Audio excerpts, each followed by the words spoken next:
यहाँ पर एक ये आंटी है जो हमें यहाँ पर मिली है, और इनकी कंडीशन जब देखी मैंने इनसे बात करने की कोशिश की। मैंने कहा चलो आपके साथ शेयर करते हैं, क्योंकि ये इस वक्त बहुत परेशान भी हैं और इनकी कंडीशन आप लोग देख रहे हैं कि ये एक माजूर होने वाला हिसाब है, क्योंकि ना ये काम कर सकती हैं और ना ये अपने घर का जो है खर्च वगैरह चला सकती हैं। देखें इनके पाँव की कंडीशन। और सबसे बड़ी बात यह है कि इनकी नेक्स्ट मंथ इनकी बेटी की शादी है, और जो इनके हस्बैंड है वो इस वक्त लापता है, उनका कोई पता नहीं है। तो इनसे पूछते हैं कि वो कहाँ पर है और कहाँ पर गए थे।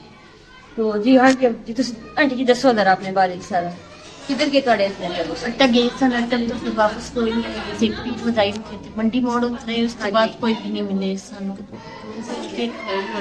भी की मंडी मोड़ किधर को गए सन?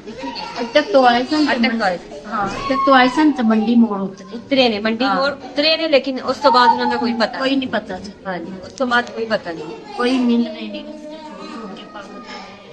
कोई भी नहीं पता नहीं चल रहा, क्योंकि इन्होंने काफी ज्यादा कोशिश की, कंप्लेन करवाई। हाँ जी, तो ਉਹਦੀ ਵਜ੍ਹਾ ਤੋਂ ਉਹਨਾਂ ਦੇ ਹਸਬੰਡ ਦਾ ਕੋਈ ਪਤਾ ਇਸ ਟਾਈਮ ਨਹੀਂ ਚੱਲ ਰਿਹਾ।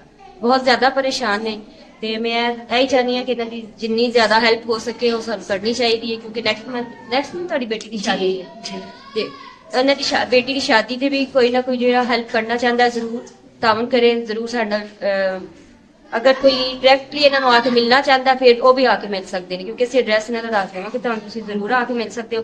अगर कोई साढ़े थ्रू मिलना चाहता है तो फिर भी आ सकता जी, ठीक है। साढ़े को जिन्ना हो सकेगा तो हेल्प करांगे, जी बेटी की शादी है वो भी करांगे, लेकिन असं अपनी दुआवां च याद रखना है कि असं ये सब कुछ कर सकते हैं। असं अपने दिल का दुआ करांगे कि तुहाडे हस्बैंड जल्दी मिल जाएंगे। ए जो तुहाडे चेहरे ते था कि ए कदों दा शुरू तो ये है, शुरू तो ये सी जे पैर का जो मसला है ਇਹ ਵੀ ਇਸੇ ਤਰ੍ਹਾਂ ਸ਼ੁਰੂ ਤੇ ਤੁਸੀਂ ਮਤਲਬ ਕਿਸ ਤਰ੍ਹਾਂ ਮਤਲਬ ਆਪਣੇ ਘਰ ਦਾ ਸਰਕਲ ਚਲਾ ਰਹੇ ਹੋ? ਕੀ ਕਰ ਲੋਕਾਂ ਦੇ ਘਰਾਂ 'ਚ ਕੰਮ ਕਰ ਰਹੇ ਹੋ? ਹਜੇ ਵੀ ਕੰਮ ਕਰ ਰਹੇ ਹੋ ਜੀ? ਅੱਛਾ, ਤੇ ਆਪਣੇ ਬੱਚੇ ਕਿੰਨੇ ਨੇ?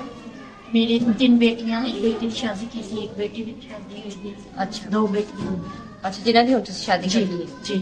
अच्छा, जरूर ਅਸੀਂ ਹਰ ਦਫਾ ਕੋਸ਼ਿਸ਼ ਇਹੀ ਕਰਨੇ ਕੋਈ ਨਾ ਕੋਈ ਯਤੀਮ ਬੱਚੀ ਦੀ ਕਿਸੇ ਨਾ ਕਿਸੇ ਦੀ ਸ਼ਾਦੀ ਚ ਅਸੀਂ ਜ਼ਰੂਰ ਸ਼ਾਮਲ ਹੁੰਦੇ ਹਾਂ।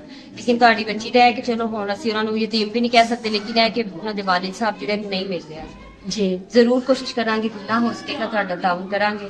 ਬਾਕੀ ਇਹ ਕਿ ਤੁਸੀਂ ਪਰੇਸ਼ਾਨ ਨਾ ਹੋਣਾ, ਸਾਡੀ ਟੀਮ ਜਿਹੜੀ ਬਹੁਤ ਜ਼ਿਆਦਾ ਕਿਤੇ ਹਰ ਮਿਹਨਤ ਕਰ ਰਹੀ ਹੈ, ਬਕਾਇਦਾ ਤੁਹਾਡੀ ਵੀ ਜ਼ਰੂਰ ਕੀਤੀ ਜਾਏਗੀ। मेरी आप सबसे ये गुजारिश है कि जब आप लोग वीडियो देखें ज्यादा से ज्यादा शेयर करें और जितना हो सकता है इनकी हेल्प जो है की जाए। Thank you.